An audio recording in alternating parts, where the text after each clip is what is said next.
দুইটা পাপ জীবনে করবেন না। দুইটা এমন পাপ রয়েছে জীবনে করার চেষ্টা করবেন, আজকে থেকে আপনারা প্রমিস করবেন এই দুইটা পাপ আমরা কখনো করব না। আপনি নামাজ পড়েন নাই, আল্লাহ তাআলার যদি দয়া হয়ে যায় তাহলে আপনাকে মাফ করে দিবেন।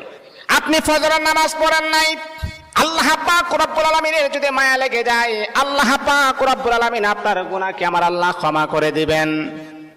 আপনি যদি নফল নামাজ ইবাদত বন্দেগী কম করেন, আমার আল্লাহ কিন্তু আপনাকে মাফ করে দিবেন। কিন্তু আল্লাহর নবী বলেন দুইটা এমন জঘন্যতম পাপ রয়েছে, এই পাপগুলার ক্ষমা আমার আল্লাহ জীবনে কখনো তার বান্দাকে করবে না। দুইটা পাপ এমন জঘন্যতম পাপ, এগুলা করা যাবে না।